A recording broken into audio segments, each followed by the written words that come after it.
dua tatap muka. Ya, jadi untuk teori, ya, jadi di sini saya Bu Ana tuliskan pertemuan 1 itu 2 kali karena ya RPS, ya, kemudian peristilahan dalam toksikologi, kemudian undang-undang dalam narkotika dan psikotropika. Jadi untuk mengawali perkuliahan ini. Kemudian nanti minggu berikutnya jenis-jenis sampel toksikologi, kemudian bagaimana teknik preparasi dari sampel toksikologi. Jadi kita ketahui sampel toksikologi ya, dari biologis itu seperti darah, urin, atau rambut, ya, atau kuku dan sebagainya, itu termasuk jenis sampel. Kemudian teknik preparasinya, bagaimana menggunakan sampel-sampel tersebut ya. Kalau urin harus diapakan dulu, kemudian darah ya, rambut ya dilarutkan dalam pelarut nonpolar dan sebagainya. Nanti dibahas di pokok bahasan itu. Kemudian uji sampel narkotika baik kualitatif maupun kuantitatif. Demikian juga untuk sampel psikotropika. Jadi NAPSA itu terdiri dari narkotika, psikotropika, dan zat adiktif. Ya. Jadi nanti membahas narkotika, psikotropika, kemudian zat adiktif salah satunya adalah alkohol atau metanol. Kemudian pada minggu berikutnya toksikokinetika dan toksikodinamika. Nanti akan disampaikan oleh Pak Darwin. Ya. Jadi nanti dalam sampai UTS nanti sebagian Bu Ana, kemudian dua kali Bu Ana, 2 kali Pak Darwin ya. Kemudian nanti ada ujian tengah semester ya, pada minggu kelima ya. Jadi 3, 4 diisi oleh Pak Darwin. Biologi molekuler akibat penggunaan NAPSA dan drug monitoring itu minggu keempat. Kemudian minggu kelimanya UTS ya. Kemudian minggu keenam uji kualitatif dan penetapan kadar obat aspirin atau paracetamol. Jadi ada 2. Kemudian jaminan mutu akibat penggunaan obat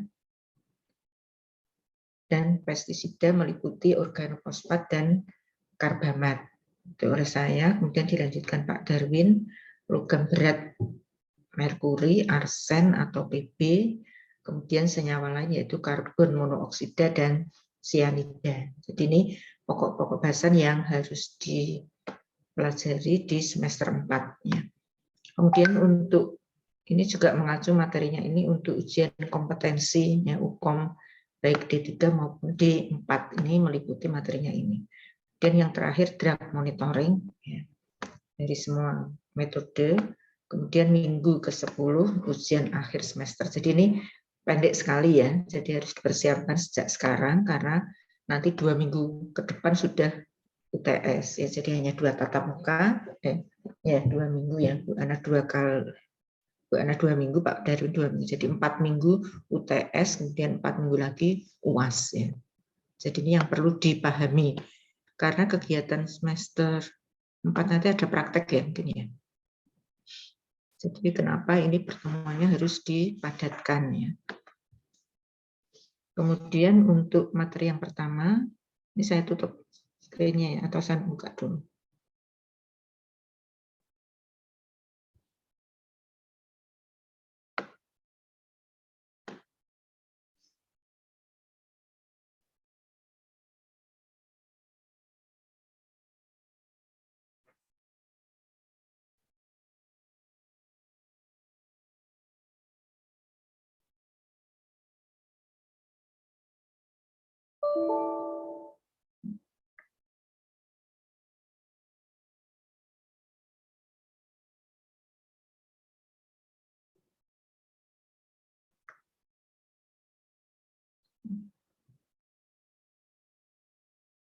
Jadi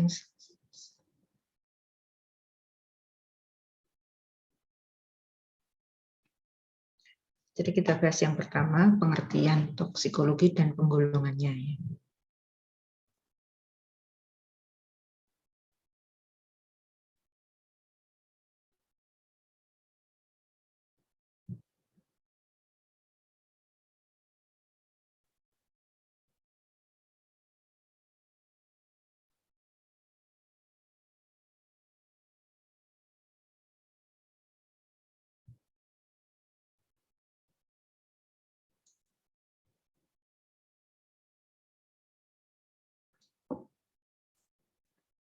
Jadi napsa itu singkatan dari apa? Ya.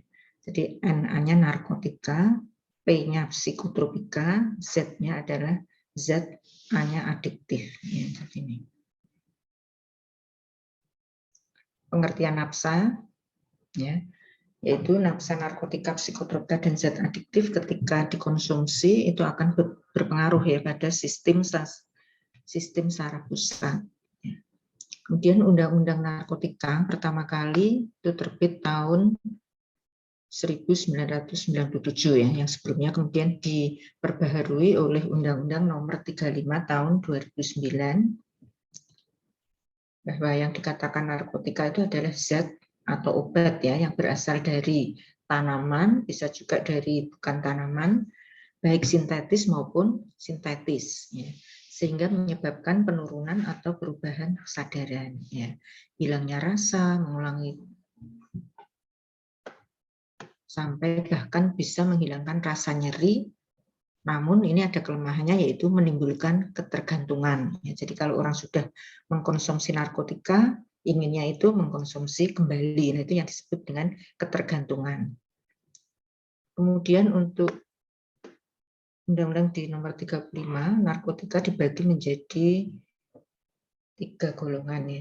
Yang pertama itu berpotensi sangat tinggi untuk menyebabkan ketergantungan. Jadi begitu kenal golongan 1 ya, narkotika golongan 1, maka orang itu akan ketergantungannya tinggi. Jadi inginnya mengkonsumsi terus ya.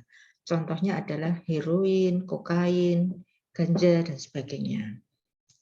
Kemudian yang golongan 2 berpotensi tinggi juga, tapi digunakan pada terapi sebagai pilihan terakhir. Jadi kalau obat yang lain sudah tidak bisa ya untuk menyembuhkan, maka satu-satunya jalan harus pakai obat narkotika golongan 2, maka itu menjadi pilihan terakhir ya. Jadi setelah obat yang lain tidak bisa menyembuhkan, baru digunakan narkotika golongan 2. Jadi ini berpotensi juga sangat tinggi ya, tinggi menyebabkan ketergantungan. Jadi di bawah golongan 1 ya, golongan 1 tadi sangat tinggi ya. Tidak boleh digunakan untuk terapi, bahkan dilarang ya, peredaran maupun penggunaan. Untuk golongan 2, contohnya yang bisa digunakan untuk terapi adalah morfin atau petidin. Ya, tapi ini sebagai pilihan terakhir. Artinya apa? Kalau obat yang lain ya sudah dicoba nggak bisa menyembuhkan, baru digunakan golongan ini. Tapi kalau obat yang lain masih bisa digunakan dan bisa untuk menyembuhkan, maka golongan 2 ini tidak boleh digunakan. Sedangkan yang golongan 3, narkotika di sini berpotensi ringan, jadi ketergantungannya rendah ya. Jadi dan di golongan 3 ini banyak digunakan untuk terapi. Ya, jadi untuk pengobatan bisa, yaitu digunakan golongan 3 dari narkotika. Contohnya adalah kodein. Ya, jadi penggunaan ketiga golongan ini harus dengan resep dokter ya, nggak boleh kita membeli secara bebas. Kemudian apa yang dimaksud dengan prekursor? Ya, prekursor narkotika itu adalah zat atau bahan pemula atau bahan kimia yang digunakan untuk pembuatan narkotika. Jadi bahan dasarnya itu namanya prekursor ya. Di sini nanti prekursor ada atau dibedakan menjadi 2 tabel ya. Jadi tabel 1 dan tabel 2. Ya. Ini ada beberapa zat yang bisa menyebabkan orang itu seperti ketergantungan narkotika. Jadi kalau kita ini ya, asam asetik anhidrat, ya, N-asetal antranilik asid, epedrin, dan sebagainya, ini KMN4 ya yang sering kita jumpai, ini ternyata merupakan salah satu dari prekursor. Kemudian untuk yang zat yang mudah sekali menguap seperti aseton, ya aseton, etil eter, ya HCl, asam sulfat, toluen, ya yang ada di laboratorium kita, ternyata ini semuanya merupakan bahan prekursor dari narkotika, jadi bahan campuran dari narkotika, bahan dasarnya ya. Nah, karena ini menimbulkan kalau kita misalnya menghirup aseton atau menghirup toluen, kita seakan-akan fly ya, misalnya ether. Nah, itu ternyata bisa membuat orang ketergantungan. Wah, enak menghirup ether tuh enak, bisa tertidur, bisa dan sebagainya, ya bisa fly dan sebagainya, maka penggunaan reagen di tabel 1 dan 2 itu dibatasi. Ya. Bahkan kita di dunia pendidikan kalau membeli reagen harus ada surat pengantarnya, bahwa betul-betul ini digunakan untuk pendidikan, bukan untuk yang lainnya. Jadi karena ini merupakan prekursor. Ya. Kemudian bentuk dari narkotika itu ada yang cair, padat, ya, ada yang bentuknya serbuk, dan ada yang bentuknya daun-daun. Jadi daun-daun atau dari tanaman tertentu yang bisa menyebabkan bersifat narkotika. Daun-daun atau ya yang bisa sebagai narkotika adalah dari opioid, yang saripati, bunga opium. Jadi ini dari tanaman ya. Ya, yang termasuk golongan opioid adalah yang pertama heroin. Ya. Jadi ini ditemukan dalam bentuk pil, serbuk atau cairan, tapi bahan dasarnya dari saripati bunga opium. Ya, bahan dasarnya dari bunga. Maka sekarang kalau tanaman yang menyebabkan ya bisa sebagai bersifat opioid ini juga dilarang, ya, nggak boleh ditanam secara bebas, nggak boleh. Tapi kalau untuk berfungsi sebagai obat boleh, tapi yang menanam harus tertentu, yang jadi pemerintah yang punya kebun atau tanaman tertentu yang memang dipergunakan untuk pembudidayaan tanaman ini. Contohnya kodein, ya. Ini juga bersumber dari saripati, ya. Kemudian dijual dalam bentuk pil atau cairan bening, sehingga kalau pil kan langsung dikonsumsi ya. Kemudian kalau cairan bisa juga lewat suntik ya. Kemudian komerol dalam bentuk pil atau cairan bening, putol ya. Jadi banyak sekali jenis-jenis opioid. Kemudian kokain. Kokain ini dari tanaman koka ya. Erythroxylon koka ya. Jenis namanya berbentuk belular, jadi ini liar ya. Tanaman ini dari Peru atau Bolivia. Kemudian yang berikutnya ganja, ya, tumbuhan yang awalnya ini tumbuhan yang bisa menghasilkan serat, ya. Karena seratnya sangat kuat, biasanya digunakan sebagai tali dan sebagainya. Jadi awalnya ditanam karena ini kita mengambil serat. Nah, setelah diketahui ternyata ganja ini bersifat narkotik, maka tanaman ini juga dilarang ya. Jadi nggak bisa setiap orang terus menanam ini kemudian dijual dengan bebas dan sebagainya, tidak boleh. Jadi kandungan dari tanaman ganja ini kanabid ya, psikoaktif ya. Jadi cara menggunakannya seperti kalau kita menggunakan seperti rokok ya. Jadi dipotong-potong, dikeringkan, kemudian digulung menjadi rokok. Tapi bahan dasarnya bukan tembakau tapi ganja, ini yang dilarang ya. Kemudian asap ganja ini juga kandungan monooksidan, jadi garis CO-nya lebih tinggi daripada rokok biasa. Jadi 3 kali lipat. Jadi kalau misalnya ada orang merokok satu rokok biasa, gas CO-nya itu 3 kali lipat daripada kalau mengkonsumsi rokok biasa. Kemudian untuk psikotropika, dampaknya bersama bahayanya dengan narkotika bila disalahgunakan, artinya kalau kita mengkonsumsi terus-menerus. Kemudian untuk contoh ya dari golongan 1 dan 2 narkotika itu adalah ekstasi, MDA ya, atau golongan amfetamin, dan yang dikenal dengan sabu-sabu ya ini. Kemudian benzodiazepin. Ya. Dari beberapa efek negatif dari penggunaan narkotika, ternyata narkotika itu juga memiliki dampak positif. Ya, positifnya itu untuk kesehatan, ya, untuk penyembuhan. Jadi digunakan sebagaimana mestinya dengan resep dokter dan sebagaimana ya seperti sudah tertera di resep memang harus digunakan, maka di sini bisa membantu pengobatan. Berarti ada manfaatnya sebetulnya ya. Kemudian opium tadi bisa digunakan untuk penghilang rasa sakit. Jadi kita kalau rasa sakitnya hebat gitu ya, salah satunya untuk mencegah menghilangkan kita bisa dikonsumsi ini. Tapi ini pilihan terakhir. Bisa juga digunakan sebagai obat batuk atau diare. Kemudian kokain kalau digunakan sebagai efek stimulan ya. untuk meningkatkan daya tahan atau stamina serta mengurangi rasa lelah. Nah, ini yang biasanya digunakan oleh artis-artis ya, karena dia pekerjaannya overload ya, sehari full, maka untuk mengurangi rasa lelah digunakan ini ya. Jadi kadang menjerumuskan ya, kadang menawarkan, oh ini supaya kita nggak bisa merasa lelah, bisa ya sehat terus, kondisi prima, maka mengkonsumsi ini. Tapi efeknya tadi ya, ketergantungannya ada. Ganja, ada orang menanam ganja untuk membuat kantong ya, karena seratnya yang kuat. Ya. Kemudian bisa juga digunakan sebagai bahan untuk pembuat minyak. Jadi awalnya kenapa dulu ada orang yang menanam ganja itu karena ini ya. Namun efek sampingnya bisa menimbulkan sifat narkotika.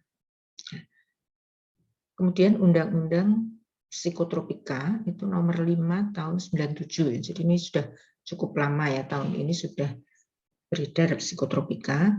Dan psikotropika itu apa?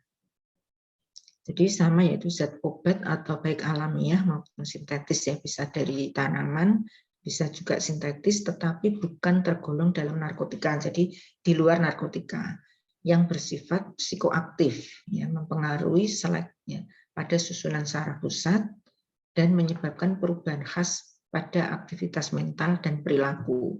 Jadi orang kalau sudah mengkonsumsi psikotropika perilakunya jadi aneh ya. Misalnya inginnya menyendiri, seakan-akan dia itu senang ya. Senang sendiri dan sebagainya ya, senyum-senyum sendiri. Nah, itu akibat mengkonsumsi psikotropika. Nah, kemudian psikotropika awalnya ini ada 4 golongan ya, psikotropika golongan 1, 2, 3, dan 4. Ya, jadi ada 4 golongan. Namun karena golongan dari 1, 2 psikotropika itu ternyata juga berefek seperti narkotika, maka golongan 1 dan 2 psikotropika itu dicabut. Tidak dimasukkan ke psikotropika, tapi dinaikkan menjadi narkotika. Jadi karena penggunaan dari psikotropika harusnya di bawahnya narkotika, tapi ternyata disalahgunakan dan efeknya hampir sama dengan narkotika, maka yang awalnya digolongkan psikotropika golongan 1, 2 dipindah atau dicabut ya, dipindahkan ke Undang-Undang nomor 35 tahun 2009. Jadi dinaikkan ke narkotika, sehingga untuk psikotropika hanya ada golongan 3 dan 4 ya. Jadi yang Undang-Undang tahun 1997 nomor 5 ini masih ada, tetapi hanya berisi psikotropika golongan 3 dan 4. Sedangkan golongan 1 dan 2 sudah dipindahkan ke Undang-Undang nomor 5 tahun 2009. Ini sejarahnya kenapa dipindah, karena efek yang hampir sama dengan narkotika. Jadi semakin tahun atau semakin lama penggolongan itu kalau berefek seperti narkotika maka dipindah ke golongan narkotika. Jadi semakin tahun ya, itu jumlah narkotika itu semakin banyak ya, karena orang kadang meracik-racik ya, ini campur ini jadi ini, oh ternyata berefek juga, ini dilarang lagi. Jadi tidak statis tapi tidak ya dinamis, tapi tidak statis tapi dinamis, selalu berubah ya. Sehingga untuk psikotropika golongan 3, 4 tetap ya masuk dalam Undang-Undang nomor 5 tahun 97. Ya. Contoh psikotropika golongan 3 itu adalah amobarbital, buprenorfin, ya, katina, siklobarbital. Ada yang barbital itu golongan 3. Kemudian yang golongan 4 yang sering kita gunakan untuk pendidikan ya, yaitu diazepam. Ya. Diazepam, fenobarbital. Jadi nanti contoh untuk identifikasi nafsa di laboratorium adanya adalah diazepam dan fenobarbital. Itu adalah psikotropika golongan 4 ya. Jadi yang paling rendah pun itu kita punya 2 aja, kalau untuk mendapatkan juga susah ya, harus ada rekomendasi dari ketua laboratorium bahwa ini memang digunakan untuk pendidikan, bukan untuk dikonsumsi ya. Jadi ini karena menimbulkan sangat ketergantungannya juga ada. Kemudian zat adiktif, ya. Zat adiktif itu adalah zat atau bahan lain bukan narkotika atau bukan psikotropika, tetapi berpengaruh pada kerja otak atau saraf. Jadi masih bisa mempengaruhi kerja otak atau saraf. Ya. Zat adiktif ini tidak tercantum pada peraturan tentang narkotika atau psikotropika. Ya. Contoh zat adiktif ya ini adalah alkohol atau etanol, kemudian metanol. Ya. Jadi dulu laboran kita ya pada waktu di Wonodri sana itu kita punya alkohol PA yang 96% atau dulu 98%. Dia itu mungkin tahu ya digunakan diminum. Jadi kalau dia merasa ada masalah itu kemudian mengambil etanol dari laboratorium dituang kemudian diminum ya. Ternyata nanti ketahuan kok ini etanol nggak digunakan untuk praktek kok cepat habis. Ternyata dia ketahuan menggunakan ini ya. Jadi kita juga jangan ya, wah ini mumpung ada alkohol di lab, satu uang kita minum coba ya. Ini jangan coba-coba. Ini namanya zat adiktif ya. Jadi zat aktif yang sering digunakan alkohol ya. Kemudian kadang nih mahasiswa, itu alkohol atau etanol yang betul itu bagaimana? Jadi kalau alkohol itu golongan masih umum ya. Jadi yang mengandung gugus uhamin yaitu disebut alkohol ya secara umum. Namun yang kita gunakan di lab itu sebetulnya adalah etanol ya. Etanol itu C2H5OH. Jadi kalau kita menyebut yang betul apa sebetulnya? Etanol ya. Etanolnya mana ini? Ya, walaupun dalam artian yang dikatakan etanol itu ya yang kita sebut alkohol itu. Kemudian metanol. Metanol itu juga golongan alkohol, tapi C-nya hanya satu, yaitu CH3OH. Jadi kalau ya dari gugus alkohol C-nya satu, CH3OH itu namanya metanol. Kalau C2H5OH namanya etanol. Kalau C3H7OH namanya apa? Dulu di SMA ya pernah mungkin meta, eta, dan apa? Propa ya, propanol, butanol, ya pentanol, heksanol dan seterusnya. Jadi kalau 1 meta, 2 eta, 3 propa, 4 tetra, ya, 5 penta, 6 heksa dan seterusnya. Diawali kata-kata itu untuk menunjukkan jumlah atom C-nya ya. C-nya 1 ini contohnya metanol atau etanol. Kemudian ada juga bahan zat organik yang digunakan ya karena dia mudah sekali menguap ya. Karena mudah sekali menguap kita hirup uapnya. Dengan menghirup uapnya itu kita juga bisa ketagihan ya. Aromanya kok enak sekali ya menghirup ini. Berarti kalau kita contohnya apa? Biasanya ini lem ya, lem kastol atau apa ya. Biasanya kalau dilem kan ada bau. Nah, bau yang menguap itu adalah bisa berpengaruh sebagai ini zat adiktif ya, mudah sekali menguap. Kemudian nikotin ya. Nikotin pada tembakau atau kafein kalau terlalu sering ini juga bersifat zat adiktif. Ketagihan juga ya orang yang suka ngopi, kalau tidak ngopi itu ada yang kurang ya. Sehari nggak ngopi, aduh saya belum ngopi ini teman. Ya. Kopi, kemudian teh ya, kemudian kafein ya. Jadi kandungannya kafein pada kopi maupun teh ya. Kemudian nikotin pada tembakau yaitu pada rokok merupakan zat adiktif. Nah, dari zat-zat baik narkotika, psikotropika maupun zat adiktif itu bisa mempengaruhi ya. Pengaruhnya yang pertama dikatakan stimulan ya. Jadi merangsang sistem saraf pusat ya. Sehingga kalau sistem saraf pusat kita dirangsang ya, maka kerja jantung dan otak itu lebih cepat. Jadi denyut jantungnya itu lebih cepat. Nah, ini kalau kita ya mengkonsumsinya berlebihan, kadang orang bisa meninggal karena ini denyut jantungnya itu ya dipacu lebih cepat. Ya. Ini kalau tidak dikontrol bisa menyebabkan kematian. Ya. Kemudian depresan, menekan sistem saraf pusat. Jadi seperti kita itu ada yang menjepit gitu ya, depresan, mengalami ini. Ya. Kemudian yang ketiga halusinogen. halusinasi, ya, mengacaukan sistem saraf pusat. Ya. Seperti kita melihat misalnya kita seperti misalnya di kerajaan gitu ya, serba ya peralatannya serba mewah dan sebagainya, itu terhalusinasi. Ini bisa menyebabkan seperti ini.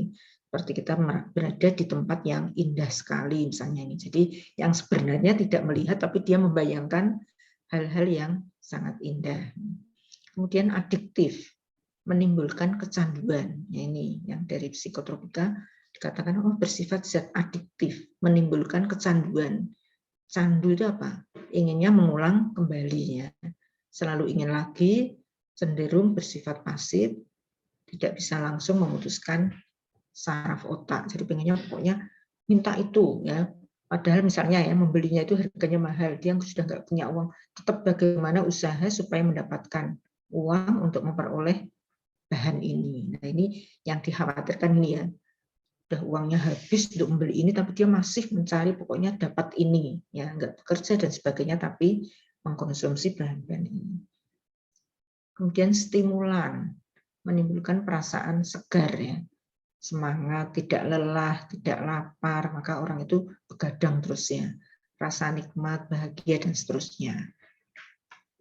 Tapi di sini sulit tidur, kalau sulit tidur kan dia ya begadang terus, jadi dia pengennya senang-senang terus ya, merasa haus terus-menerus, keringat dingin, hipertensi dan sebagainya.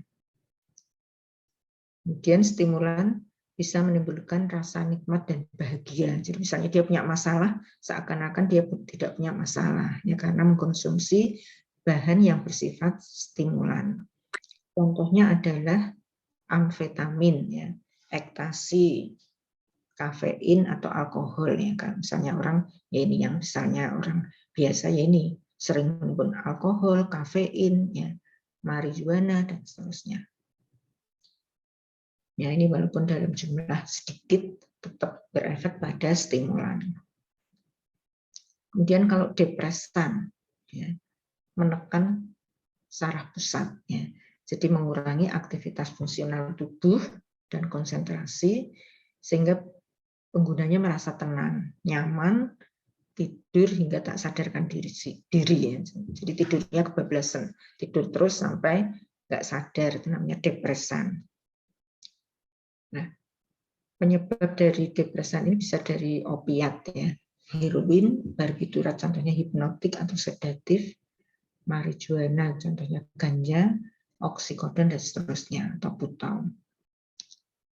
Dan halusinogen tadi menyebabkan halusinasi, ya, dipengaruhi oleh perasaan. Ya. Ya, kadang bisa berperilaku yang memalukan atau membahayakan, tapi dia nggak sadar kalau dia yang melakukan. Ya. Kemudian tadi yang saya katakan lem, ya, lem AIK atau aibon itu juga bisa menyebabkan halusinogen, ya, halusinasi. Kemudian bunga kaktus, ya, bunga kaktus mungkin kita sering ya kalau kita menghirup ya dari bunganya ini bisa menyebabkan halusinasi. Demikian juga untuk kotoran sapi, itu kan ada bau khasnya ya, ternyata bisa digunakan sebagai halusinogen. Kemudian napsa berdasarkan bentuknya, ya, kalau dipakai ya bisa dihisap atau dikunyah atau ditelan atau disuntikkan. Itu berarti cara pakainya ya, bisa dihirup atau dihisap, dikunyah, ditelan atau disuntikkan. Bentuknya ada yang berbentuk cair, padat, kristal, lem, ya, kertas, atau bentuknya alamiah yaitu daun, biji, bunga atau getah ini. Ya. Jadi mengapa bahan-bahan alami juga bisa bersifat narkotika? Ya, ini bahannya dari alami atau sintetis. Kalau alami itu berarti dari bahan alamnya. Jadi bisa dari tanaman ya, yang dari bagian daunnya, bijinya, bunga atau getah, atau sintetik yang sengaja dibuatnya dari campuran tadi, zat-zat kimia prekursor tadi dicampur-campur sehingga menimbulkan zat yang bersifat narkotika. Itu namanya sintetik. Jadi sengaja dibuat ya dari bahan kimia. Kemudian penyalahgunaan ya, pengguna tidak memiliki masalah akibat penggunaannya. Ini. Kemudian penyalahguna, lebih sering pada situasi di mana dia menggunakan atau menggunakan setiap kali kalau ada masalah. Jadi kalau masalah saya harus mengkonsumsi ini supaya bisa menghilangkan masalah ya. Adiksi, ketergantungan. Coba sampai di sini ada yang ditanyakan. Jadi ini perundang-undangan kenapa ada undang-undang narkotika atau psikotropika ya yang melarang, karena ini efeknya selain memiliki efek positif juga efek dampak negatifnya tadi kecenderungan ya bersifat negatifnya. Jadi untuk menyerang susunan saraf pusat karena ini ya untuk menghindari. Silakan kalau ada yang bertanya. Ini sebagai pengantar untuk toksikologi. Ibu izin bertanya. Ya. Sebelumnya perkenalkan nama saya Susi Putri Kurnia, izin bertanya. Orang yang penggunaan narkotika itu yang udah benar-benar kecanduan biasanya bisa sampai melukai dirinya sendiri ya Bu. Yeah. Itu apa ya penyebabnya ya Bu? Terima kasih. Ya. Jadi kadang orang yang setelah minum dia fly, melukai itu mungkin dia merasa ini loh, apa mungkin terhadap dirinya sendiri itu dia mungkin jengkel atau apa ya, dengan melukai dirinya sendiri dia puas, seakan-akan dia melukai orang lain padahal yang dikenai dirinya sendiri. Kadang ini ya, sehingga orang yang sudah pernah mengkonsumsi ini makanya kan harus direhabilitasi ya. Sekarang banyak rumah sakit yang menyediakan orang yang sudah ya pengguna narkotika ini untuk direhabilitasi ya. Jadi harus memang kayak orang seperti orang penyakit jiwa ya. Tapi jiwanya itu memang sengaja dibuat. Kalau orang ya yang terkena gangguan jiwa kan dari masalah dia bisa terkena gangguan jiwa. Tapi kalau ini dia buat sendiri ya, karena mengkonsumsi ini dia seakan-akan pengennya senang ya, pengennya misalnya ya ada orang yang sudah mengkonsumsi ini kadang dia mengisolir dari teman-temannya, jadi pengennya menyendiri ya, menyendiri dengan kelompoknya yang mengkonsumsi ini tadi ya. Makanya kalau ada orang yang sudah mengkonsumsi itu untuk keluar dari kelompok pengkonsumsi ini kan sulit sekali ya. Kalau dia keluar, awas kalau kamu misalnya sudah enggak mengkonsumsi lagi, malah justru orang yang sudah sadar itu kadang malah tetap dicari, kamu harus tetap masuk kelompok ini. Nah ini yang dikhawatirkan ya, sehingga penggunaan ini memang harus dibatasi dan peredaran obat-obat sebagai narkotika ini juga dilarang ya. Jadi karena susunan saraf pusatnya terganggu ya, jadi tadi ya kenapa bisa melukai dirinya sendiri. Tadi kan yang diserang susunan saraf pusatnya, jadi otaknya itu sudah kayak ya, dia nggak sadar diri ya. Jadi melakukan apa, mungkin dia melakukannya itu pada orang lain harusnya ya. Tetapi karena dia kan sendirian, maka yang ya dirinya sendiri itu yang dilukai. Jadi dia merasa puas misalnya udah keluar dari, padahal bukan orang lain tapi dirinya sendiri. Itu Mbak Susi. Baik, terima kasih Bu. Ya. Jadi ini ya untuk pengantarnya. Kemudian kita langsung ke pengantar praktek atau ini diselesaikan teori dulu. Nanti materi saya share dulu. Ya.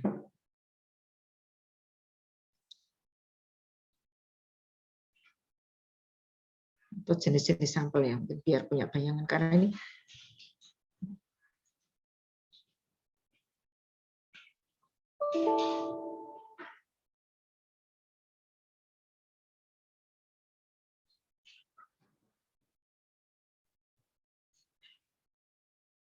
kadang kok dibuka agak sulit.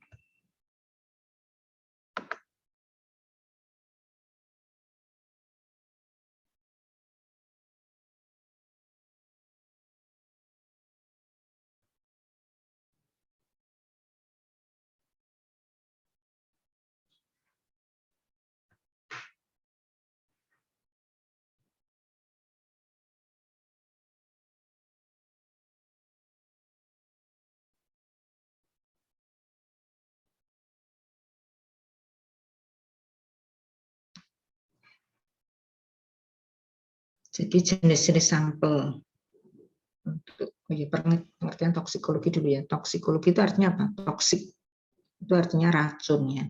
Kemudian logos ilmu. Jadi ilmu yang mempelajari tentang racun, jadi toksin yang ada di dalam tubuh kita. Jenis-jenis sampel biologis ya, itu adalah darah, urin, rambut ya.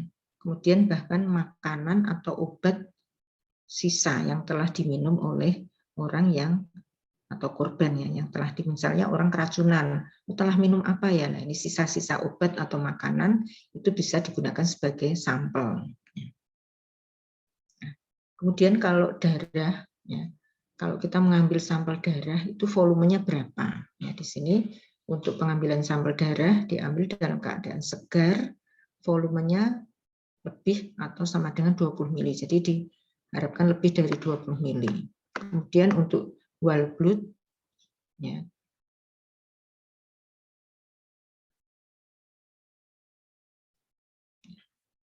kemudian untuk 10 mili kalau bentuknya sudah dalam bentuk serum atau plasma. Jadi karena serum dan plasma kan volumenya menjadi lebih sedikit ya, maka ini kebutuhannya juga lebih sedikit. Kalau dalam bentuk darah harus lebih banyak. Kemudian darah ini disimpan dalam keadaan beku ya. Jadi kalau kita nyimpen ya dibekukan, berarti harus disimpan di almari es ya. Kemudian wadahnya bagaimana untuk penyimpanan sampel darah?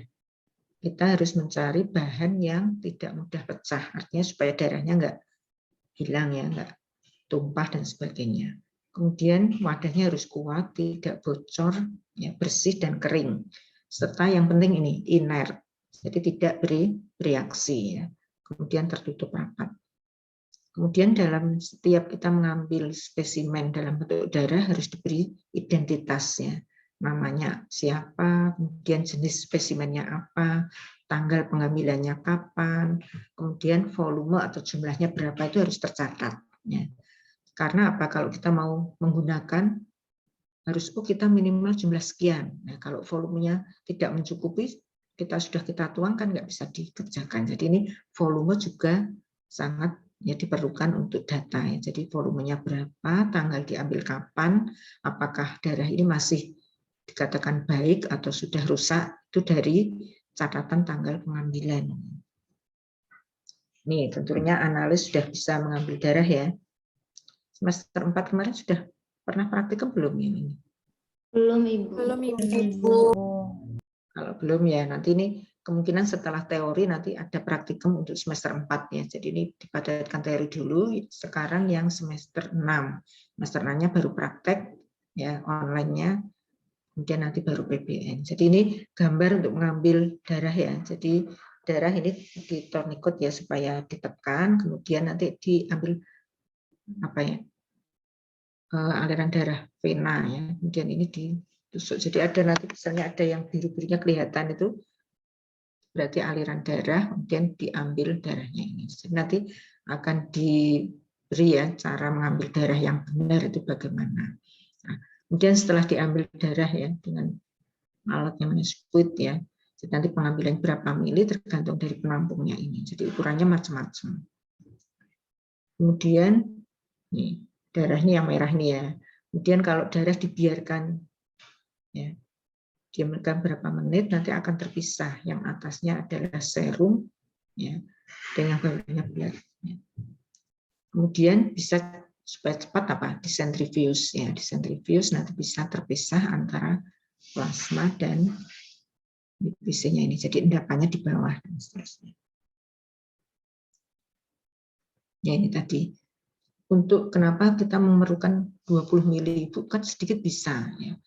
Karena apa? Untuk pemeriksaan nafsa itu kan kita periksa dengan salah satu ya, misalnya uji kualitatif dengan salah satu parameter, kita kalau misalnya positif harus diulangi dengan parameter yang lain benar-benar positif atau tidak ya.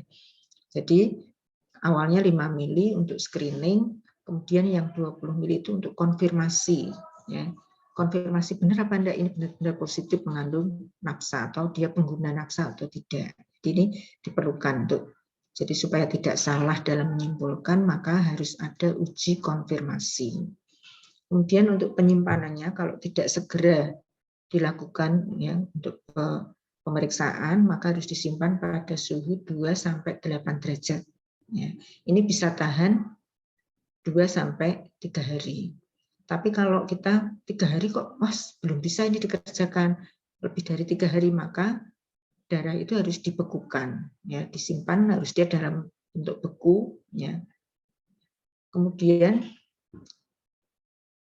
misalnya tidak segera dilakukan kalau darah ditambah natrium azida 0,1%. Jadi pengawet untuk darah ya, natrium azida 0,1%. Ini untuk darah. Kemudian yang kedua urin. Ya. Kalau urin volumenya berapa? Untuk urin dalam keadaan segar lebih dari 5 mili ya. Untuk screening 20 mili untuk konfirmasi. Jadi kalau urin biasanya minimal volumenya itu 50 mili. Ya. Jadi 50 mili harus disiapkan. Ya.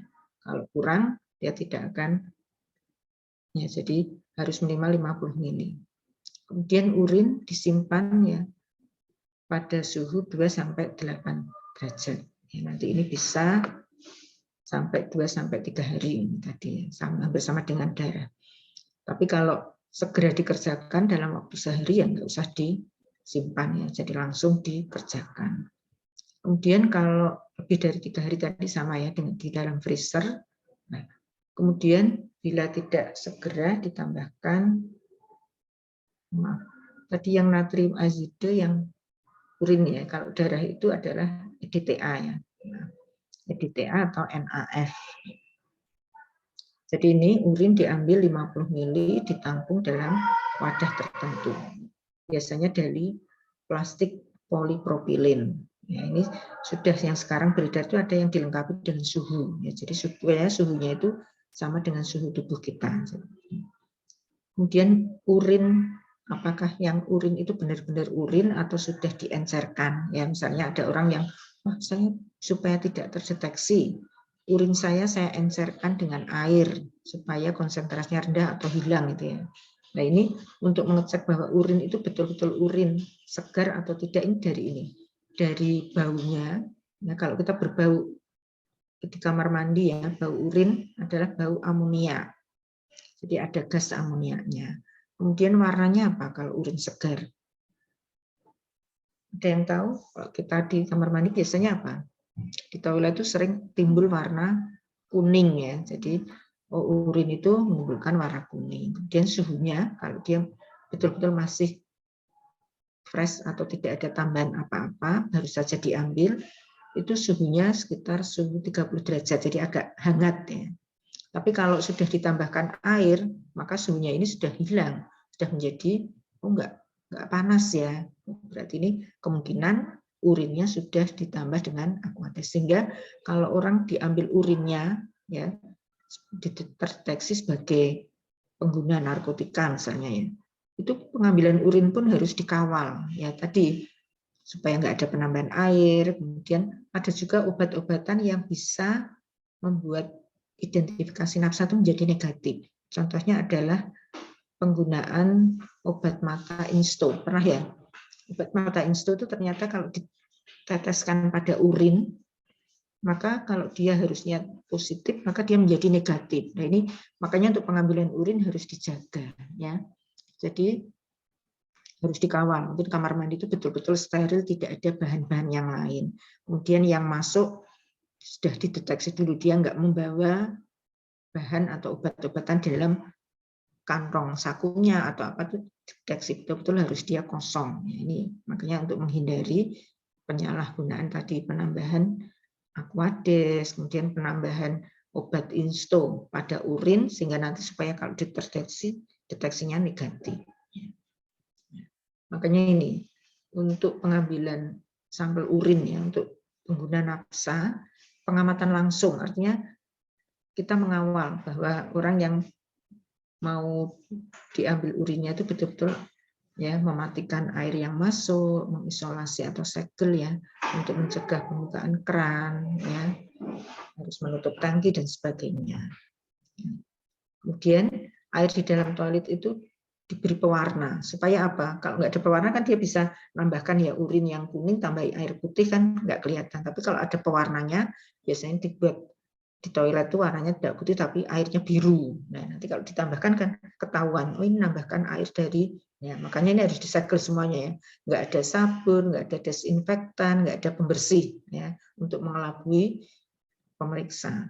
Tidak ada benda asing. Ya, ini. Kemudian tidak tersedia wadah sampah ya. Tadi misalnya dia membawa obat-obatan, wadahnya dibuang di situ nggak ada. Jadi biar ketahuan ya. Kemudian ini adalah pengamatan secara langsung. Betul-betul oh memang itu orang mengambil urin dari dirinya sendiri, yang nggak ada tambahan yang lain. Itu namanya pengambilan urin dengan pengamatan secara langsung. Ya. Nah ini harusnya ngamati apa? Kalau penggunanya cewek ya harus diamati oleh petugas yang cewek. Kalau cowok dengan cowok. Diikuti sampai masuk ke toiletnya. Kemudian kalau pengamatan tidak langsung apa? Setelah urin diberikan dicek warnanya, baunya, kemudian pH urin. pH urin itu apa? Asam atau basa? Tadi kan dia mengandung apa? Amonia ya. Berarti amonia itu bersifat basa. Kalau bersifat basa pH-nya berapa? Kurang dari 7 atau lebih dari 7? Lebih dari 7. Lebih dari 7. Ya, pH-nya juga dicek. Bahkan bisa juga dari berat jenis ya. Kalau berat jenisnya kalau sudah ditambahi air, berat jenisnya semakin ringan atau semakin kecil atau semakin besar. Misalnya biji air aja 1, alkohol misalnya 0,79. Kalau sudah ditambahi air, bijinya menjadi lebih apa? Tinggi. Lebih encer atau lebih tinggi? Kalau ditambahi air, bijinya menjadi lebih Rendah. Bijinya semakin encer berarti semakin rendah. Oh ini berarti bijinya kok rendah sekali, berarti sudah ada penambahan air dari luar. Nah ini ya. Ada warna urin ya, warnanya kuning. Terus dari baunya, bau apa enggak? Ya, kemudian dicek pH-nya tadi. Kalau pH urin ada, ini menunjukkan biru itu adalah bersifat basa. Ya. Kemudian bisa juga bijinya tadi ya, berat jenisnya, apakah ada penambahan air atau tidak. Dan kreatinin urin, ada kreatininnya ada atau tidak. Ini ya untuk ngecek pH urin. Ya, ini pengambilannya harus benar-benar ya. Sampai uji kualitatif ada yang ditanyakan. Ya, ini kadang orang ini memanipulasi ya. Jadi ini ya, sampel urin tadi maka perlu dicek pH-nya, warna, bau. Nah, terus ada dia menambahkan obat tambahan apa tidak supaya urinnya negatif mengandung nafsa. Karena ada ini penambahan obat tetes mata itu bisa menyebabkan identifikasi nafsa itu menjadi negatif. Harusnya misalnya ya, dia itu memang merasa ini saya pengguna, aduh saya dicek, jangan-jangan saya ketahuan mengkonsumsi narkotika. Nah, dia berusaha supaya nanti dicek itu urinnya negatif, itu dengan menambahkan obat tetes mata insto, itu bisa ya. Nggak tahu ini ada reaksi apa antara obat tetes insto dengan gugus fungsional yang ada di bahan narkotika itu bisa menyebabkan negatif. Ini cara-cara untuk pengambilan sampel secara sampel biologis ya. Jadi tadi sudah dikatakan urin atau darah yang sering digunakan. Kemudian kalau sampel rambut ya, pengambilan sampel rambut itu yang di mana? Rambut itu kan ada ujung pangkal sampai ujungnya rambut ya. Kalau yang digunakan untuk uji yang mana? Apakah bagian pangkal atau yang di tengah atau yang di ujung? Pangkal. Yang pangkal ya. Jadi yang dekat dengan kulit kepala ini sebagai sampelnya. Jadi paling tidak 2 cm dari pangkal rambut. Jadi kalau orang diambil sampelnya berarti jangan di satu tempat ya. Kalau satu tempat beberapa nanti kelihatan buta ya. Jadi sambil satu bagian sini yang berapa tapi diambil yang pangkalnya. Oh, ternyata rambut ini juga menyimpan ya. Bisa orang yang pengguna narkotika lama misalnya ya, apakah ini pernah mengkonsumsi atau tidak. Itu walaupun dia mengkonsumsinya 2 tahun yang lalu atau apa, di rambut itu masih bisa terdeteksi. Ya. Ya. Kemudian untuk uji screeningnya ada reaksi warna, ada ELISA, ada konfirmasinya dengan GC, ya, GCMS atau HPLC. Ya. Ini beberapa tes untuk toksikologi. Jadi untuk pengantar teorinya ini dulu ya. Kemudian untuk materi praktikum, ya materi praktikum nanti ada beberapa.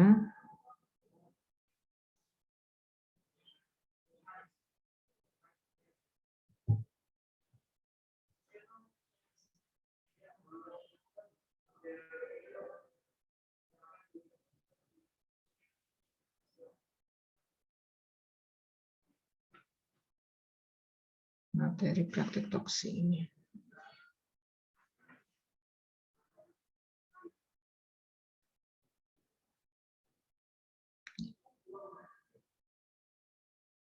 Untuk dosen pengampu praktek toksikologi nanti ada 4 orang ya, saya sendiri, Pak Fandi, kemudian Bu Nurma dan Bu Diah. Jadi ada 4 orang.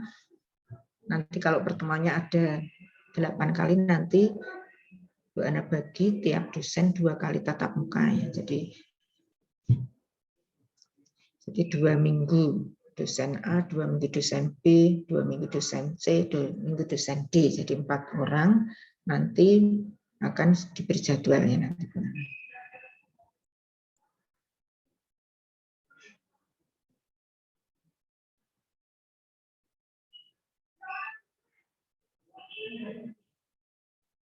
Sudah kelihatan? Belum. Belum, Bu. Caranya.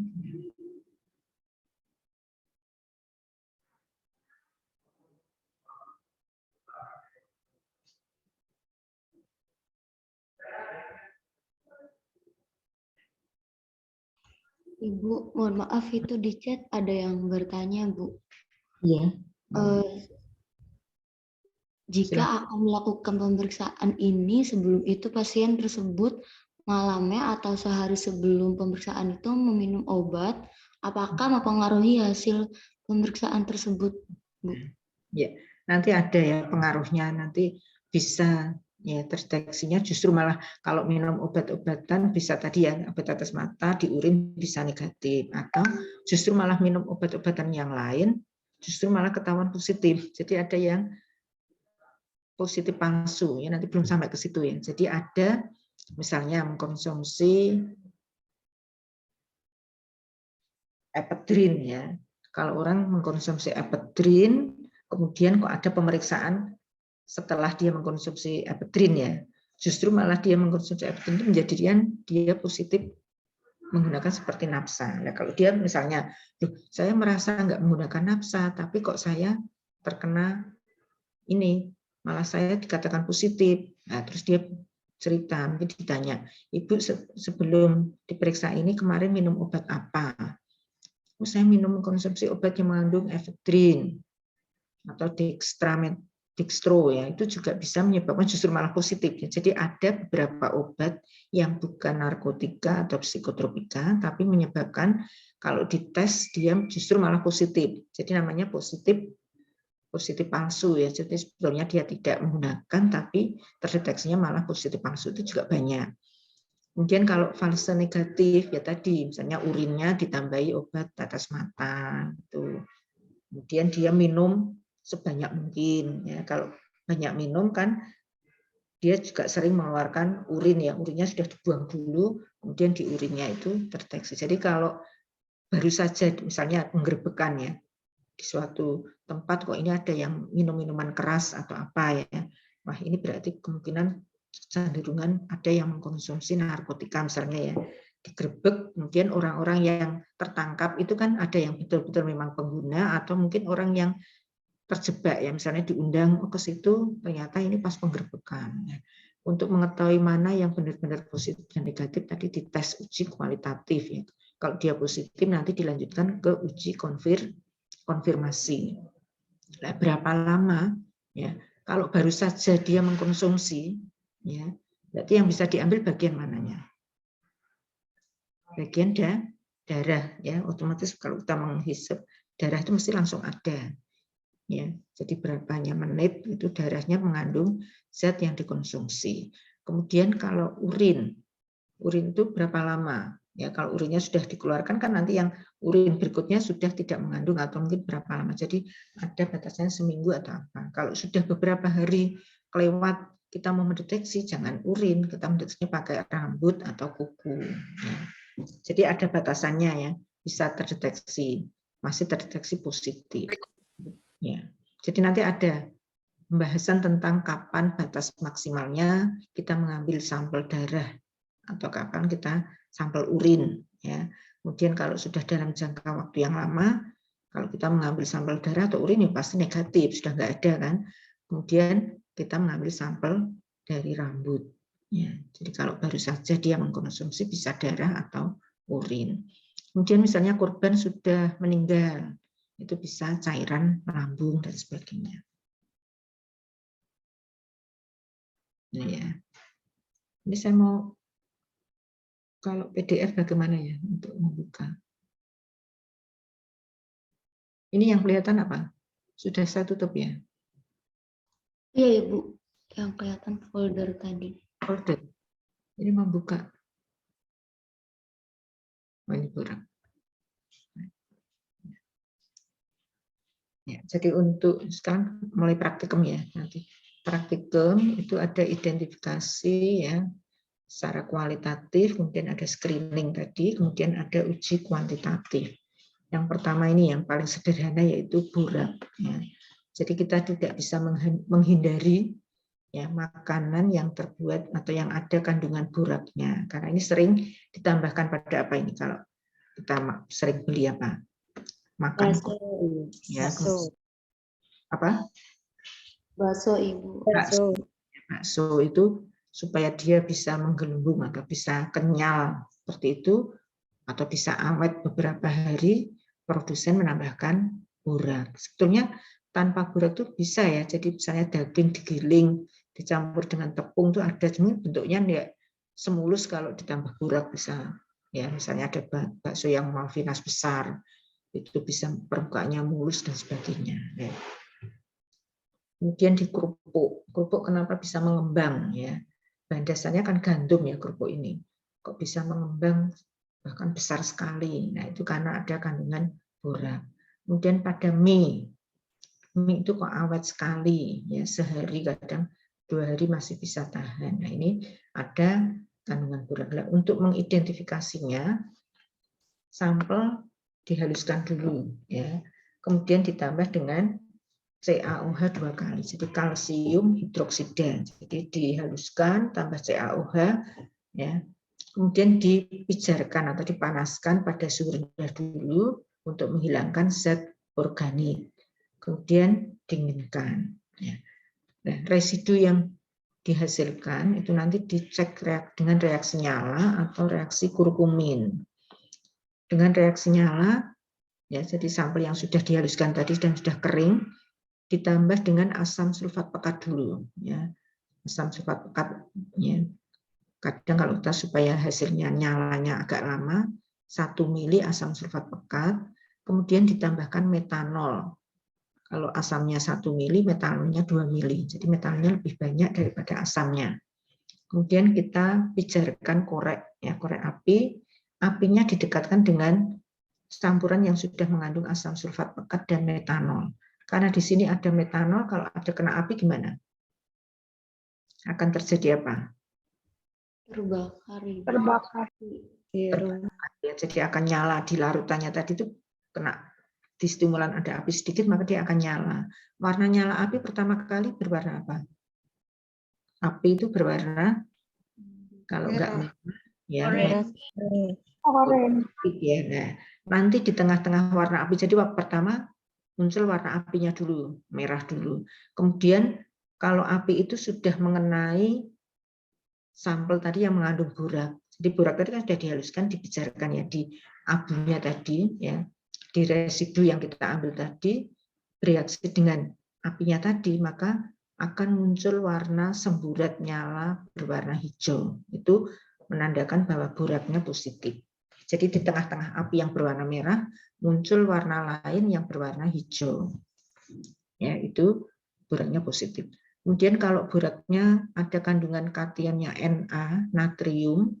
natrium itu bisa menghasilkan warna nyala kuning. Ya, nanti ada, tidak hanya kuning saja, ini kok ada semburat warna kuning.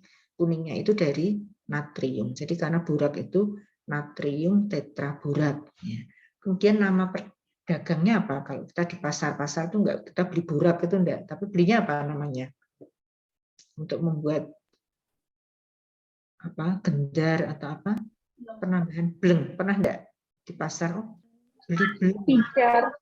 Nah, pijar ya. Bleng atau pijar. Nah, itu sebetulnya adalah borak. Ya, pijar ya, pijar atau bleng ya, itu adalah borak. Itu untuk pembuatan kerupuk, untuk pembuatan lontong supaya ya kadang penjual lontong kemarin juga ada yang terdeteksi positif mengandung borak ya, supaya lontongnya itu halus dan awet ya. Makanya kalau di pasar-pasar kok beli lontong bisa berhari-hari kok enggak apa-apa, kok masih keras, itu menandakan dia ada boraknya. Tapi kalau ya kadang kita beli lontong kan sehari sudah, ini kalau nggak disimpan di tempat yang kulkas atau apa dia langsung agak berair ya. Nah, itu menandakan dia tidak ada pengawetnya. Tapi kalau yang berhari-hari kok masih kenyal, nah kita harus ini curiga jangan-jangan ada boraknya. Nah, ini kita tes ya. Kalau nyalanya hijau berarti boraknya positif atau ada keluar semburat kuning. Kalau ada nyala kuning dan hijau lebih kuat mana? Warna nyalanya lebih kuat warna hijau ya. Jadi kuningnya cukup warna hijau. Seringnya itu. Tapi kalau Na-nya juga cukup banyak, nanti warna kuningnya juga akan muncul. Kemudian reaksi identifikasi yang kedua dengan kertas kurkumin. Tahu kurkumin? Kurkumin itu apa? Tahu kunyit? Tahu. Ya, kalau bahasa Jawanya kunir, kunyit. Nah, ternyata di bahan kunyit itu ada kandungan kurkumin. Ini bisa untuk mendeteksi borak. Kurkumin, ya, kertas saring yang kita tetesi dengan larutan kurkumin yang sudah bersifat asam, ya, maka kalau kita teteskan atau kita ya tetesi dari larutan sampel kita, maka akan berubah jadi warna merah. Ya, jadi muncul dari warna kunyit itu kan agak kuning ya, kuning oranye. Kalau tetesi borak yang bersifat basah, maka muncul warna merah. Merahnya itu jelas. Ya. Ini. Kemudian kalau warna merah itu berarti oh boraknya positif, berarti sifatnya basah ya. Kemudian karena ada kunyit, ada hasilnya tadi kan boraknya agak dinetralkan ya, ada asamnya, berarti bersifat netral. Setelah netral tambahi lagi amonia, berubah jadi biru lagi berarti bersifat basah. Tambah lagi HCl jadi merah semua. Jadi sebetulnya reaksi boraknya ya sampai tahap ketiga ini sudah ya. Jadi borak positif kalau kertas kurkumin dari kuning berubah jadi merah.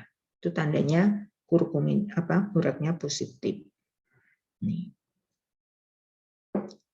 Kemudian di kemarin semester 2 ya, di semester 2 pas 1 yang uji kualitatif. Materi di semester 1 ya, analisa kualitatif juga kemarin ada uji nyala borak ya. Bagaimana cara uji nyala borak? Sampel dipanaskan sampai kering ya. Tambahkan H2SO4, tambahkan metanol, dibakar. Maka nyala hijau. Nah, ini diterapkan di makanan ya selain di air. Ada yang ditanyakan?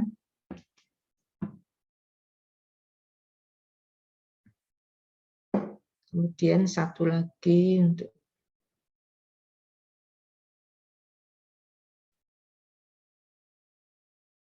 nitrit ya, identifikasi nitrit atau nitrat.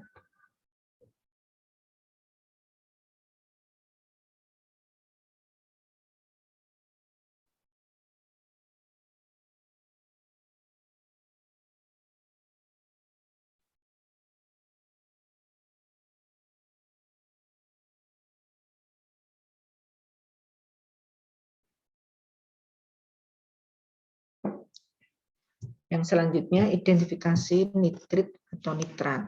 Ini contohnya adalah di corned beef atau biskuit atau di sosis. Ya, ini yang sering ya. Ada yang nggak suka sosis? Atau semuanya suka sosis? Semuanya suka, Bu. Suka ya, hampir semuanya ya mahasiswa suka sosis. Warnanya apa kalau kita beli sosis? Warna sosisnya apa? Kalau sosisnya masih segar, belum ditambahi apa-apa. Itu kan ada warna agak merah, agak oranye ya.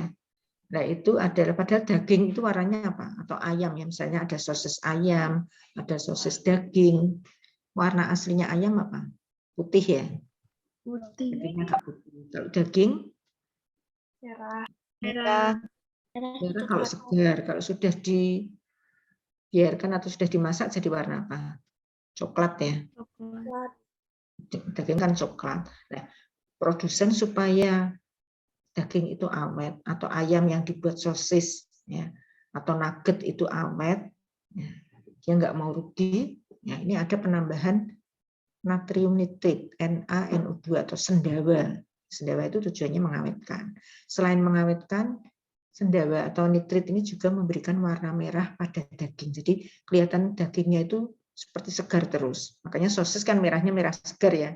Kok seperti ini ya? Padahal dibuat. Anda yakin kalau sosis itu dibuat baru apa lama? Lama, Ibu. Lama ya? Di Kan kita freezer. beli sudah plastikan gini, sudah di penjualnya, kemudian berapa ya kapan dibuatnya itu kan mesti sebelumnya. Jadi pasti ini pembuatannya sudah lama. Tapi kenapa kok masih awet dan enak ya? Itu karena ada penambahan apa? Penambahan dari nitrit ya tadi. Nah, untuk mendeteksi apakah bahan-bahan itu mengandung nitrit atau bukan ya. Jadi di sini bahkan biskuit pun supaya awet ternyata juga ada penambahan nitrit ya. Jadi kalau biskuit atau dari gandum itu kan putih ya, putih biasa. Supaya menarik kok ada sekarang agak kuning atau agak ke coklat-coklatan misalnya seperti itu adalah efek dari penambahan nitrit. Untuk makanan yang dicurigai mengandung nitrit, sampel dihaluskan dulu ya. Kemudian dilarutkan dengan aquades, kemudian dipanaskan dulu ya. Panaskan, kemudian kita saring. Jadi panaskan itu tujuannya supaya nitritnya keluar, yang semula diikat oleh bahan tadi ya. Nitritnya supaya larut di dalam air. Setelah itu disaring. Nah, hasil saringan di filtratnya tadi dicek. Kalau dengan penambahan reagen grease, ya, reagen grease terbentuk warna merah muda, maka nitritnya adalah positif. Ya. Jadi seperti pada waktu kita analisis air ya, penetapan kadar nitrit sudah dapat ya analisa air metode titrimetri. Sudah ya. Ya. Di situ kan ada analisis air ya untuk kandungan nitrit. Reaksinya adalah reagen grease ya. Di sini bisa juga untuk makanan yang mengandung nitrit ya. Kalau ditambahkan reagen grease terbentuk warna merah muda, maka nitritnya positif. Nah, ini. Jadi kalau tambah grease merah muda berarti positif. Kemudian kalau sampelnya ditambahkan natrium kromatopat dalam suasana asam, terbentuk warna kuning, maka nitratnya positif. Jadi kadang nitrit sama nitrat itu campur ya. Nah, apakah penambahannya hanya nitrit saja atau nitrat saja atau campuran dari nitrit dan nitrat, maka kita harus mereaksikan ini dengan grease warnanya apa, dengan kromatopat warnanya apa. Kalau terjadi kuning berarti ada kandungan nitratnya. Kalau tambah reagen grease merah muda berarti ada kandungan nitritnya. Jadi ini masih uji kualitatif pada bahan makanannya, belum ke sampel biologis, ya, darah atau urin. Nanti ada pemeriksaan darah itu harus diekstraksi dengan apa dan sebagainya. Ada yang ditanyakan? Ya. Silakan kalau ada yang mau ditanyakan. Ibu izin bertanya, apa yang soal masalah tadi Bu insto itu berarti belum ada penelitiannya Bu soal kaitannya insto sama hasil urinnya negatif itu Bu? Sudah banyak. Jadi penelitiannya, kalau yang meneliti kan berarti sampelnya harus sampel positif ya. Nah itu yang kita kesulitan untuk mencari sampel yang positif mengandung napsa. Tapi bisa juga nanti mengambil sampelnya di Polda ya. Kemarin kan ada di D3 itu ada yang Polda Jateng sini ya. Di Semarang itu ada bisa mendeteksi. Katanya kemarin saya juga bincang-bincang, bisa enggak kita kerjasama atau misalnya kita latihan di sana atau minta sampel. Boleh, tapi kalau pas dia mengerjakan sampel. Ya, jadi sampelnya benar-benar untuk obat, tapi harus sampel yang sudah diidentifikasi, nggak bisa sampel asli ya. Karena kalau sampel asli atau obat asli, misalnya, wah saya mau cairan yang mengandung misalnya narkotika. Nah nanti jangan-jangan dikasih narkotikanya malah dikonsumsi sendiri, tapi tidak diidentifikasi untuk pendidikan, ya, disalahgunakan, itu khawatirnya.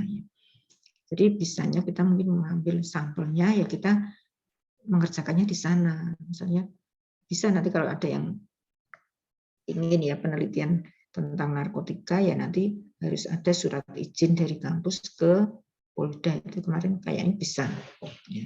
Jadi mahasiswa ikut memeriksa sampelnya, misalnya di sana ada berapa sampel, apakah ada sampel yang positif atau ada yang negatif. Bisa kalau ada yang tertarik ya, nanti bisa menghubungi itu kemarin Pak. Jadi kan kalau itu Bu, kalau obat kan tadi katanya juga ada yang bisa bikin positif. Nah kalau penelitiannya lewat obat tersebut terus dikasih insto gitu, apakah sama dengan orang yang pemakai asli atau gimana Bu? Ya, bisa saja. Jadi misalnya kita untuk misalnya ya kita punya urin, kita tambahkan misalnya kandungan narkotika, misalnya kita punya tabletnya yang diserbu, masukkan ke situ, berarti kan urinnya mengandung narkotika. Kemudian kita uji coba dengan tetesan insto berapa mili, yang kedua 2 atau berapa tetes ya, 1 tetes, 2 tetes, mungkin mana yang bisa sampai dia menghasilkan data yang negatif. Kan ada volumenya ya, berarti konsentrasi urin sekian ditambah tetesan insto tadi konsentrasinya berapa atau berapa, harus kuantitatif ya, berapa ini sampai dia menghasilkan data negatif. Silahkan kalau mau ada penelitian itu ya, ini belum pernah ya. Jadi kebutuhan apa mungkin berapa banyak konsentrasi insto yang bisa membuat sampel menjadi negatif. Ya, ini bisa juga. Atau misalnya nafsa yang paling sederhana tadi ya, misalnya kayak diazepam atau fenobarbital, itu kan psikotropika ya. Ya bisa juga ya kita sampelnya psikotropika atau fenobarbital. Ya menarik sekali ya. Terus ditambahkan dengan insto. Instonya kita beli yang dari sudah jadi ya, berarti kan kita tinggal berapa volume yang kita tambahkan, berapa mikroliter, mikrolit mungkin ya nambahkannya. Kita uji coba sampai konsentrasi berapa yang bisa membuat sampel itu menjadi negatif. Dari misalnya kita sudah identifikasi diazepam dengan ini positif. Kemudian setelah ditambah insto berapa, kita punya beberapa sampel ya, berarti dengan variasi konsentrasi insto. Maka yang bisa negatif yang konsentrasi berapa. Bisa juga ya, mungkin saya nggak kepikiran. Bisa juga dari fenobarbital atau diazepam. Ya. Atau mungkin alkohol bisa negatif, bisa enggak dengan penambahan itu. Ya, jadi menarik ya, bagus sekali pertanyaannya. Ada lagi yang lain? Jadi hari ini nanti Bu Ana sampai kurang dari jam 9 ya, 9 kurang 1/4 karena ada ujian S2 jam 9. Ya. Ada yang ditanyakan? Bu, saya izin bertanya. Ya. Yang tentang penyimpanan urin, kan bisa dilakukan di suhu kamar selama 24 jam atau di suhu 2-8 derajat Celcius. Nah, apabila baru 20 jam disimpan di suhu kamar, kemudian dipindahkan ke suhu 2-8 derajat Celcius, apakah berpengaruh pada hasil pemeriksaan? Ya. Tadi kan kalau diperiksa kurang dari 1 hari, ya misalnya dalam hari itu bisa diperiksa, nggak usah dikasih pengawet, ya cukup dibiarkan di suhu ruang. Kemudian kalau mau 2-3 hari, kita masukkan ke suhu 2-8 derajat tadi ya, 2-8. Kemudian kalau lebih dari 3 hari, kita simpan dalam freezer atau dibekukan dulu, baru bisa untuk diperiksa pada setelah sekian hari. Nah, kalau kita tadi ragu misalnya ya, sudah mau 24 jam, 20 kan berarti sebenarnya sudah mau expired ya, sampel itu sudah mau rusak. Kalau kita mau simpan ya harusnya sejak awal. Jadi misalnya, oh ya sampel saya ini, saya nggak bisa mengerjakan hari ini, udah langsung aja dimasukkan ke kulkas dengan suhu 2-8 derajat. Harus sejak awal ya. Tapi kalau sudah dibiarkan, kemudian baru ingat, wah ini saya nggak bisa hari ini, sudah dibiarkan di suhu ruang yang sudah lama ya. Mungkin baru masuk ke kulkas. Nah, ini juga bisa menarik, bisa juga diteliti ya. Seandainya sudah hampir 20 jam di suhu ruang, kemudian baru disimpan, apakah berpengaruh terhadap kadarnya ya. Kadarnya mungkin bisa yang diperiksa di kimia klinik atau di hematologi mungkin bisa ya, yang sampelnya darah atau urin. Ya ini baik sekali ya pertanyaannya. Makanya kan ada yang pemeriksaan tadi ya, pemeriksaan bahan dengan ditunda sekian jam. Tunda kalau sampelnya darah mungkin ya, biasanya waktunya pendek itu darah. Tunda 1 jam, 2 jam untuk pemeriksaan tertentu itu mempengaruhi terhadap kadar yang dihasilkan. Ya, demikian juga dengan urin tadi ya. Bagus sekali pertanyaannya. Yang sehari harusnya masih bisa, tapi kok menjelang hampir sehari ternyata nggak nyanda ini ternyata. Baru disimpan. Berarti kan sebetulnya sudah di suhu ruangan yang cukup lama ya. Harusnya segera saat itu juga, tapi harus disimpan pada suhu ini. Nah, apakah berpengaruh walaupun sama-sama disimpan di kulkas tapi sudah mengalami dibiarkan di suhu ruang ya. Bisa juga diteliti, Mbak. Ya. Tentunya berpengaruh enggak secara teorinya? Akan berpengaruh. Iya, berpengaruh ya. Tadi kan kalau 24 jam silahkan disimpan di suhu ruang. Tapi kalau nggak mungkin hari ini, besok harusnya langsung disimpan, langsung ya, harusnya langsung disimpan di kulkas. Jadi sejak awal, wah saya nggak bisa mengerjakan, sampelnya jumlahnya banyak, nggak mungkin diselesaikan hari ini. Maka kita yang sampel yang lain harus disimpan dulu. Oh ini banyak lagi, simpan lagi yang ini, oh yang dibekukan sekian, dan seterusnya. Harus sejak awal ya. Kalau sudah diterbuka ya harus saat itu juga harus diperiksa. Itu aja mungkin dalam 24 jam, apakah dalam ring 6 jam pertama, 6 jam kedua, 6 jam ketiga, dan 6 jam keempat, apakah hasilnya sama atau tidak, ya perlu diperiksa. Ya, dari penetapan kadarnya kalau tetap berarti bagus. Kalau hasilnya tetap konstan ya, sama-sama diperiksa kadar, misalnya urinnya sekian, bahkan yang dibiarkan 6 jam, 12 jam, 18 jam, 24 masih stabil, berarti dikatakan masih bisa. Namun kalau sudah mendekati 24 jam ternyata ini ada penurunan kadar, nah ini berarti yang nggak boleh melewati 24 jam misalnya seperti itu.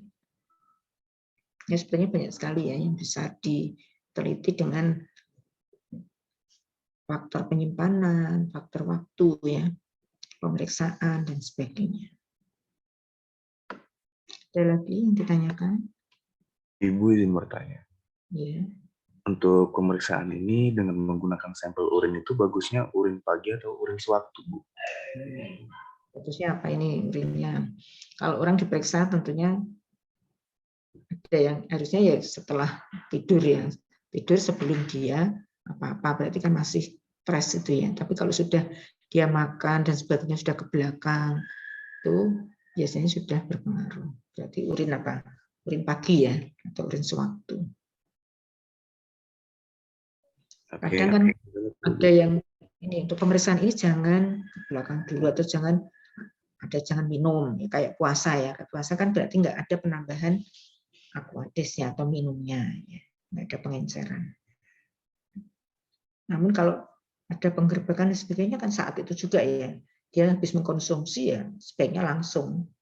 Jadi sebelum dia mengeluarkan urinnya secara biasa diambil. Jadi darah yang urin yang pertama setelah mengkonsumsi itu lebih bagus. Tapi kalau setelah dia selang sehari, ya kadang dia terus minum minuman apa yang menyebabkan ya pengenceran kadarnya di dalam tubuhnya. Misalnya minum yang banyak Terus dia kan sering ke belakang, akhirnya kan ikut keluar di awal tadi sebelum diperiksa dia sudah dikeluarkan dulu. Ya. Jadi kalau lebih baik ya yang urin pagi ya, bangun tidur pertama kali sudah ngambil. Tapi kalau orang yang namanya dia menyalahgunakan narkotika dan dia tahu, pasti kan dia pengennya negatif ya, supaya jangan ketahuan gimana. Nah, terus dia minum itu air sebanyak-banyaknya, jadi supaya kadarnya menjadi berkurang. Ini ya.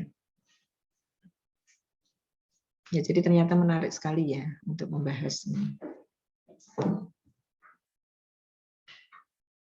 Jadi untuk hari ini ya, saya kira cukup. Nanti saya share materinya ke ini tadi.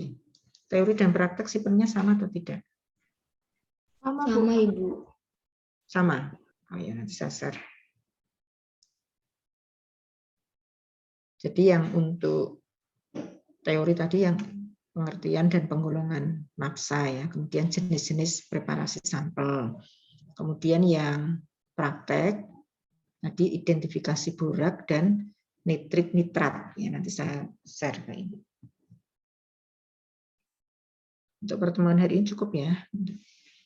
Sambil Bu Ana share materi. Jadi demikian untuk pengantar ya, perkuliahan pertama kali untuk teori maupun praktikum toksikologi. Untuk praktek kimia amami 1 nanti akan disampaikan oleh Pak Fandi ya hari ini. Tapi mungkin jamnya geser ya. Mungkin siang atau apa. Iya Ibu, jamnya bergeser. Geser ya. Kemudian Bu Ana untuk teori amami hari Jumat ya. Iya Bu, hari Jumat pagi. Demikian untuk pertemuan hari ini. Saya akhiri. Assalamualaikum warahmatullahi wabarakatuh. Waalaikumsalam warahmatullahi wabarakatuh. Terima kasih Bu. Selamat pagi. Oke, Bu Ana live dulu ya.